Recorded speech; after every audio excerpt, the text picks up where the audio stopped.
सगळ्यांना प्रश्न हा पडलेला आहे की इतकी सुरक्षा व्यवस्था असताना हे दहशतवादी आत घुसलेच कसे.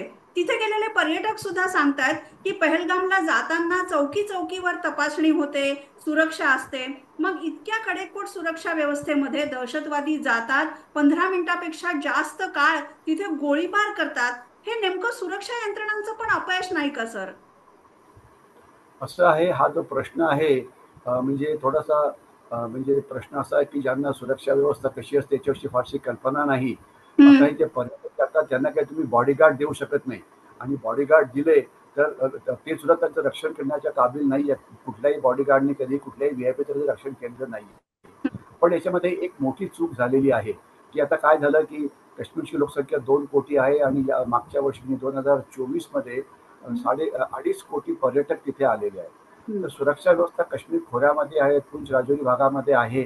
परंतु जिथेही घटना घडली तिथे फक्त पहलगाम गावापासून 7-8 किलोमीटर लांब असं गाव आहे, तिथे हम्म. चालत जावं लागतं.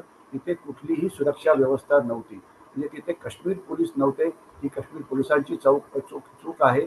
आणि नक्कीच आपण त्याला म्हणू शकतो की हे जे पर्यटन विभाग आहे त्यांची चूक आहे, काश्मीर सरकारची चूक आहे आणि पर्यायाने भारतीय सरकारची सुद्धा चूक आहे की जर तुम्ही हम्म. पर्यटक या भागामध्ये आणता आहात तर थोडीफार सुरक्षा व्यवस्था असायला पाहिजे.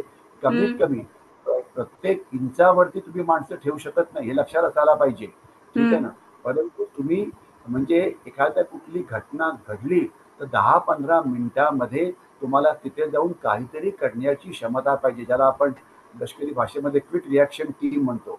तर तशा हम्म. असायला पाहिजे, ते नव्हतं. तर ही एक चूक झाली, याच्याविषयी काही हेच नाही. परंतु काय बरोबर. होतं हम्म. तर याच्यामध्ये मला एक अजून एक सांगायचं होतं की आता पुढच्या जुलैच्या महिन्यामध्ये इथे आता जी अमरनाथ यात्रा आहे ती सुरू हो. होईल. तर त्यावेळेला इथे सुरक्षा कर्मचारी खूप वाढतील. तिथे त्यावेळेला 3 टियर म्हणजे सुरक्षा असेल की सर्वात रस्त्यावरती तुम्हाला काश्मीरचे पोलीस दिसतील, त्याच्या बाजूला तुम्हाला सीआरपीएफ दिसेल आणि 200-300 यार्डावरती तुम्हाला भारतीय सैन्य दिसेल.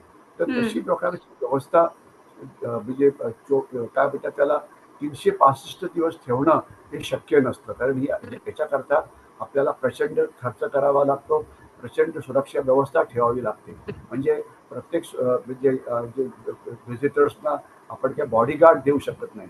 परंतु ज्याला म्हणतात एरिया सुरक्षा, हम्म. पेट्रोलिंग करणं, रिॲक्शन टीम ठेवणं हे ठेवायला पाहिजे होतं. ही नक्कीच चूक आहे काश्मीर सरकारची आणि पर्यायाने भारताच्या होम मिनिस्ट्रीची की तिथे हे हम्म. ठेवायला पाहिजे होतं.